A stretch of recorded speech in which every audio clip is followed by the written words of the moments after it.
I'm going to try and do today's a little bit quicker because I've got a bit of a headache. So, yeah, that's annoying. Qualifying one was quite surprisingly good. We started off first with a 1.321 second gap ahead of Russell in second place. We had all three purple sectors as well. We were clear in Sector 1 and Sector 2 and only just in front in Sector 3. End the session and I was still in first place, this time 0.607 seconds ahead of Verstappen instead. In qualifying 2 we went and did a normal Monaco, collecting damage on my lap, so I had to come in and fix the damage. This allowed the homeboy to be in pole position. After the session we of course set a lap and went first, 0.379 seconds ahead of Hamilton in second place. Qualifying 3 was slightly worse than qualifying 1, 0.831 seconds ahead of Sainz in second place. After the session, the AI did not improve much, and Verstappen in second place was only 0.500 seconds behind me. Not improved much, that's 0.3 of an improvement, at least by a single driver. I think I need to sort myself out, you know. Anyway, race. Hello and welcome to the Monaco Grand Prix. Right, I know this bit is going to seem a bit useless, but just remember when this radio message normally happens. And mind you, this is for practice. My wheel, turned my wheel on and it auto spun that way. Looking at the weather, dry for race and quali. I'm waiting for you, Mark. Whenever you're ready. I'm waiting for you. That sounds very serial killer-ish. Okay, no heroics in Sandevot, please. We're in amongst the pack and just need to stay in one piece. That's for the race, Mark. Not now. You can feel the tension in the air as we move into race day here in Monaco. It's a track that requires the full concentration of the drivers with zero margin for error. It tests their skills to the absolute limits, so no wonder it remains a fan favourite. We're on the French Riviera once more this weekend at the 2-mile-long Circuit de Monaco. The cars will climb around 40 metres up the hill, past the casino, and then descend towards the harbour through Sector 2. It's a very short run from pole position to the first of 19 corners, and don't expect to see much overtaking here today. It's time to take a look at our starting grid for today's race. A fantastic effort from Esteban Ocon yesterday, and it's put him on pole. And Max Verstappen lines up alongside. Moving on to the rest of the grid, we have Leclerc, Russell, Carlos Sainz, and Magnussen, Fernando Alonso, Bottas, Vettel, and Lando Norris, Perez, Hamilton. They'll be starting further back after an earlier grid penalty. Alex Albon and Joe, Ricciardo, Gasly, Mick Schumacher and Lance Stroll, Latifi and Yuki Tsunoda. It's almost time for the lights to go out, so let's head down to the track where preparations are underway. And I'm delighted, as always, to introduce Anthony Davidson, who'll be taking you through all the action alongside me today. Now, I want to ask you about Esteban Ocon. Well, it was a really impressive lap in qualifying to get pole position, but are they going to be able to hold on to the lead into the first corner with so many quick starters around them? I'm also looking forward to seeing the different strategies in play today. Those who are starting on the red mark soft tyre are going to have a little bit more grip early on, but they have to make it count before that degradation starts to set in. Okay, here we go. I know what you can do. Don't let me down. I'll try not to, Mark. Now is when you should have said your message from practice. Even though we're not amongst the pack, so technically you still shouldn't. Anywho, thank you, Anthony Davidson, for commenting on my lap in qualifying. It was it caught me by quite the surprise as well. Looking at a 2-stop and a 1-stop, with double soft and a medium tyre, and a 1-stop on medium hards. Normally my strategy around Monaco is to pit lap 1 and undercut everyone I want to get ahead of. But that's when the AI is very similar to my pace. Can't really do that with this AI. So we're just going to go all out on the medium hard. No, medium soft. 2-stop. I'm going to go all out on the 2-stop. And just go from there. See what we can do. This should hopefully be a quick one.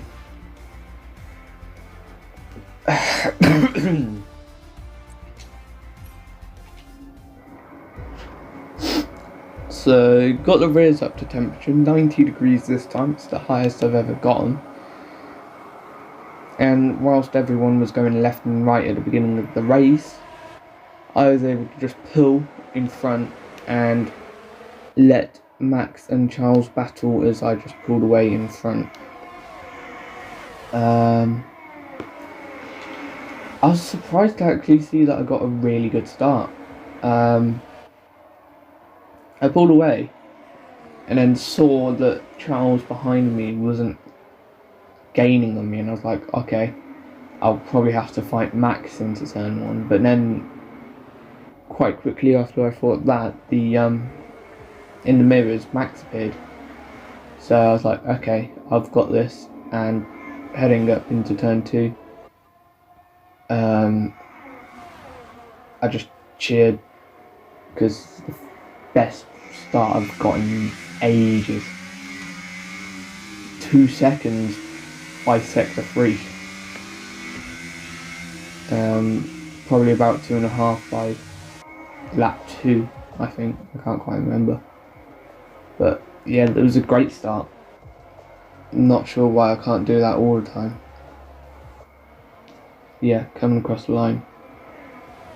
2.5 almost. Went just over by the time Max crossed the line. But it was a fairly boring first stint. Got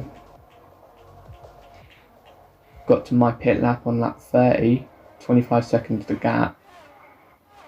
And so I was pretty much clear to come out ahead of Max in the pit stops. So that was good.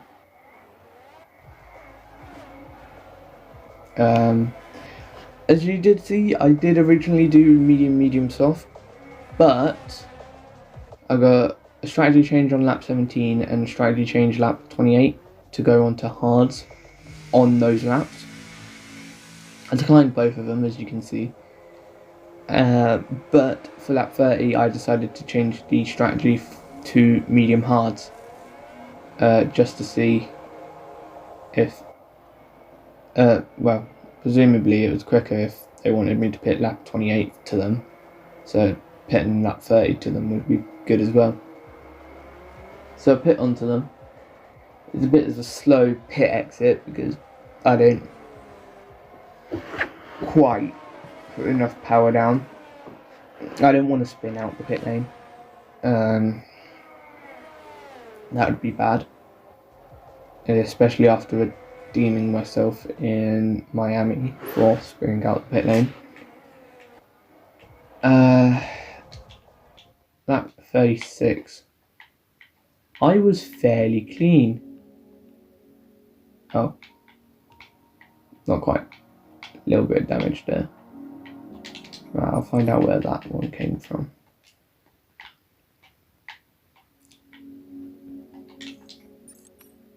It's there on lap 30. Is it there lap 20? Yes. How about lap 10? Yes. Lap 5. No, lap 6.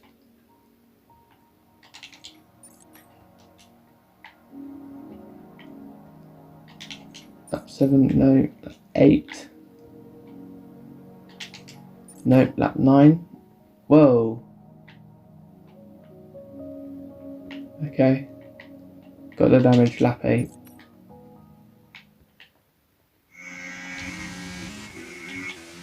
What curb did I hit?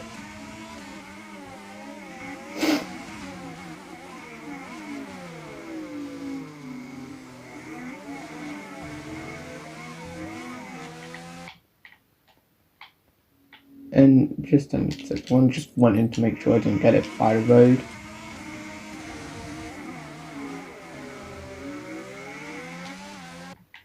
There's got to be a swimming pool chicane.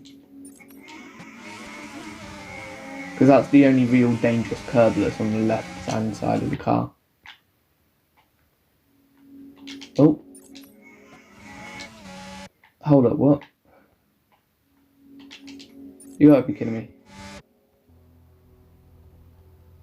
This curb? Really? Wow.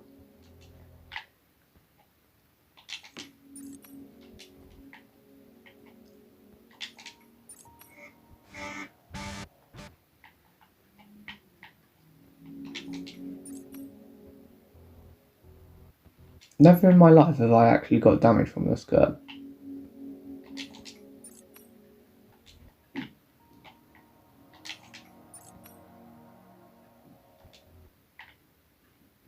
Well, it's not even really the curb.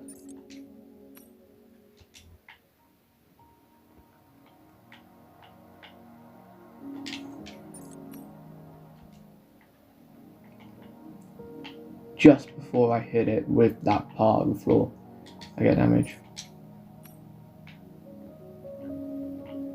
That would be a barrier escape. I'm not going to find out where that was from. But lap 36, I got the MFDs pop up.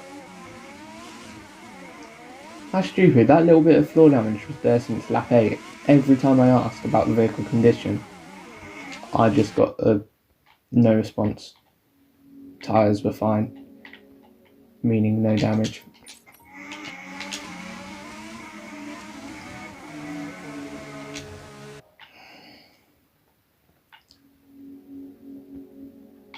There we go. Little bit chopped out the right hand side. How the Tide Pods look. They're a bit worn. Yeah. Again, it's the right hand side, but going over the left hand curb. No. Oh, that's already there.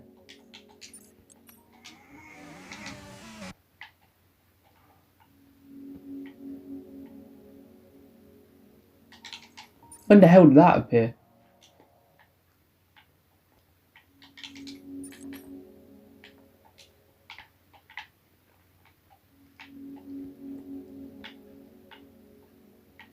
You know it's a boring race when I'm going through every single lap to find where the damage was.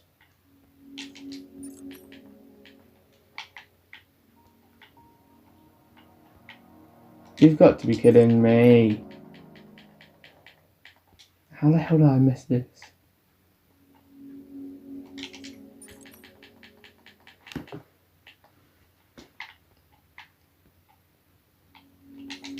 No way was that lap 8. Thank you.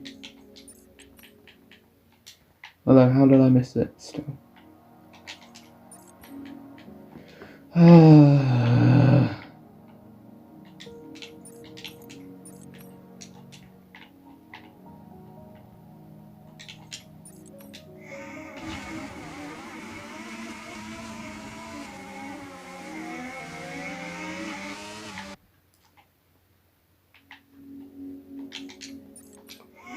Oh, yay.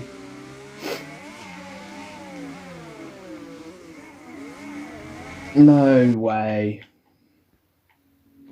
Thank you. I did have a few moments They weren't heavy, but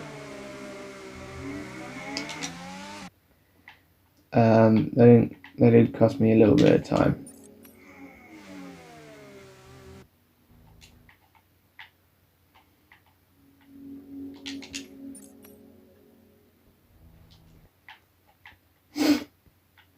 Yep, a light there.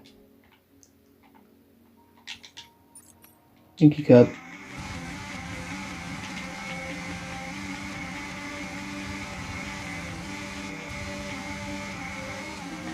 But yeah, around the swimming pool chicane, I got a message saying that I got the MSD pop up. So yeah, I just wanted to see if I got any more damage. And then the only interesting thing happened in that 42. So at this point, everyone had pit. Everyone pit on lap 34. Latifi was the last pit on lap 34. So I was just trying to bring it home, make sure I didn't wear the tyres too much. But that didn't quite last. So, what happened here? Well, I'm led to believe I turned in a little bit too early. So we locked up going into turn 3, and then I'm just a little bit on the right hand side of the circuit going into turn 4. I think I turned in at my normal point, but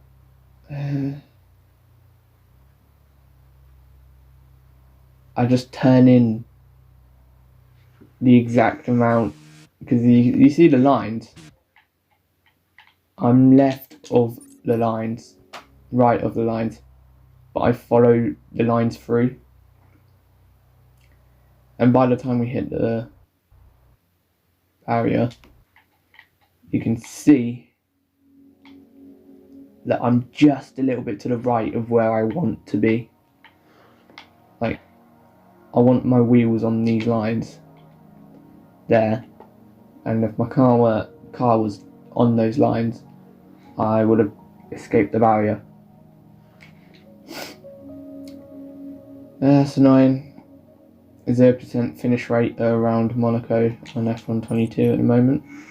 But it's not like I can do much else. I am really surprised though that I got pole. After the slander I gave Monaco yesterday, but for me, won't have been yesterday for you. The slander I gave Monaco yesterday, and I was doing really well. I think that is what you call the F1 game's revenge. Don't slag off my circuits, else I'll slag you off. No, that'll make sense. We go on board. Yeah, I'm right, just a little bit right of where I normally would be.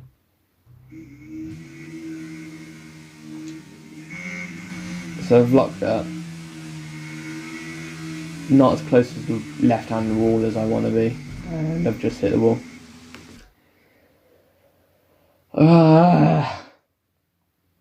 Not much else I can do. It's just really unlucky that, I mean, that's normally where I've been turning in. We look at the wheel. It's flat now. Look at second Pirelli. P is just visible, and I'm on the just touching the F1 on the red advertising. Say lap 40. Don't know why I've skipped lap 41, but it doesn't matter. You see, we're a little bit more to the right, left, and we get to the same point on the circuit. I'm a lot more left compared to lap 42. Yeah. Although, looking at that was a turn in a little bit earlier. I have to look at the angle. But yeah. Turning even in earlier.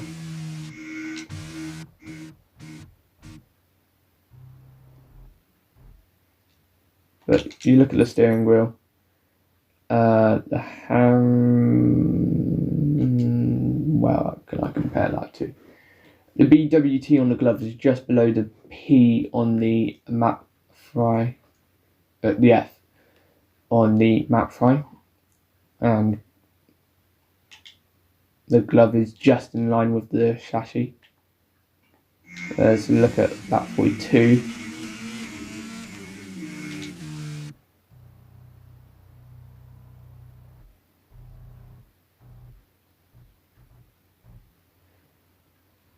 Exact same, so yeah, I think it's just because we were a little bit on the right.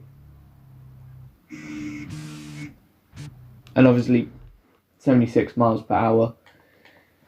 I believe that was a lower speed. And so lower turning circle.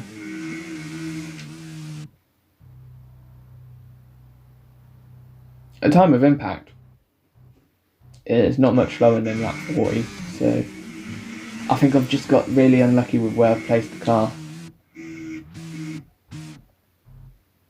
Yeah, that 41 higher speed.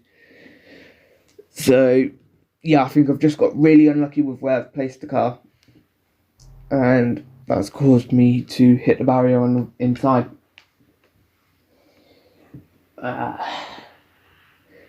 Nothing I can do about it, but make sure that this does not begin a spiral of crashes, just like Championship 59 last season, and Championship 39 and 19. Fall into a spiral of mistakes and crashes, and then we're staying in Championship 59 again, which is not helpful at all, and I do not want to do that at all. So yeah, that will end that for today. Short one. Well, I say it's short. I'm 16 minutes in. It's about the average. But yeah, really annoying. Should have made it to the end of the race. There's not much to say. I don't know why I keep talking. Surprisingly, I somewhat remember the tyre temperatures for this race. The race was completed on the 28th of January. 16 later. Haha, very funny. 16 days later, and the script is being written on the 13th of February. 2 days later, and the video is being voiced overed. I don't think that works. 15th of February. The grid slot, it should have been done yesterday. Not for the reason you think, just because I was lazy. I don't care about girls. Yeah, screw girls, screw chocolate, screw flowers. My Valentine's was the Ferrari. Although I prefer last year's. The grid slot, I do not actually remember because I forgot to take a screenshot of the grid slot. Too busy getting the thumbnail. No, I wasn't. Too busy complaining about something.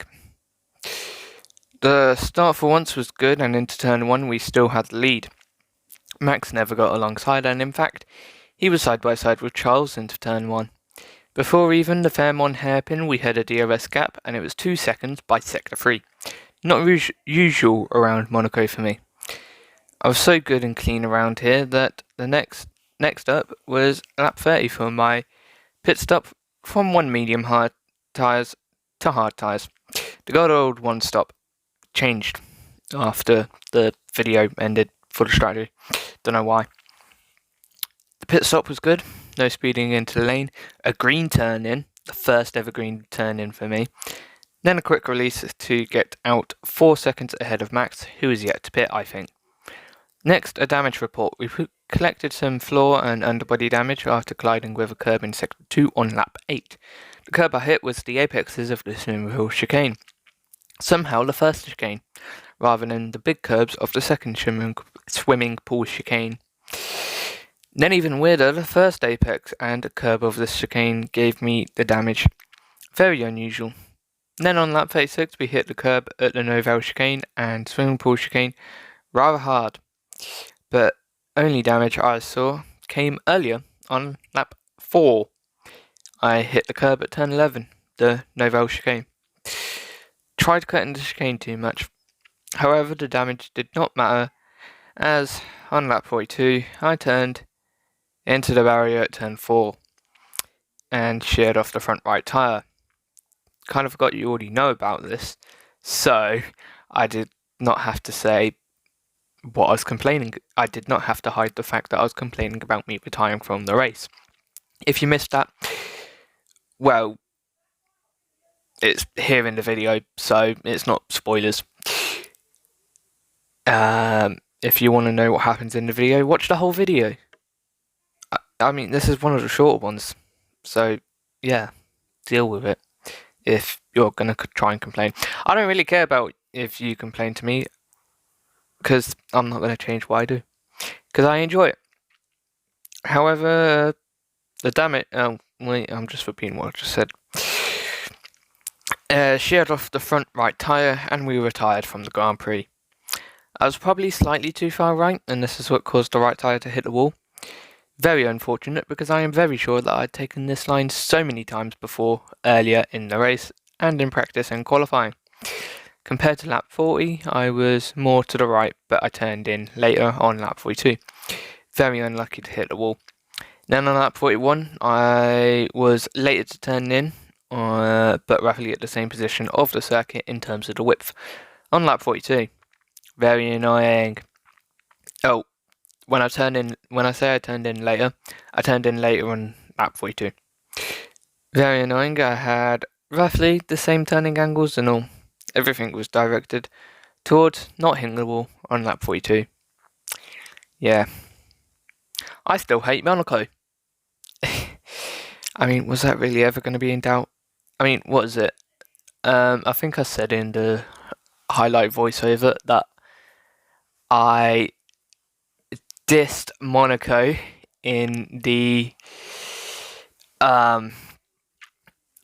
end of season review on the circuits last season for the first championship 59 when I was in Williams.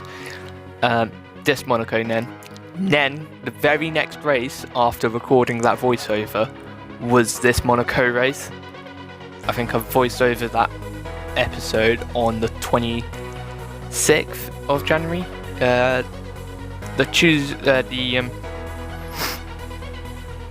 I think I did it the Thursday, the 26th.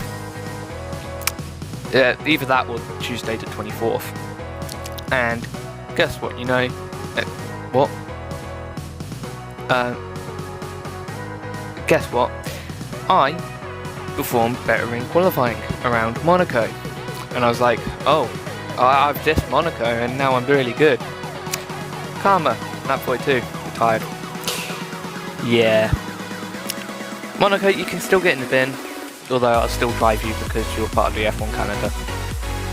Will I enjoy you being part of the F1 calendar still? No, I don't think I ever will. So, yeah. But I don't really care. I mean, it'll probably go soon with the stuff going on with F1 and Monaco.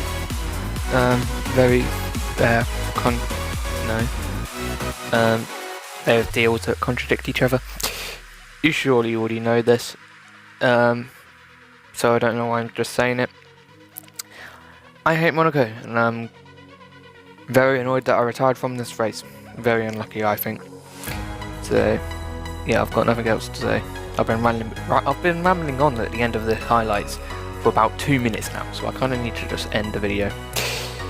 Which is what I'll do. I'm just going to say goodbye. Goodbye!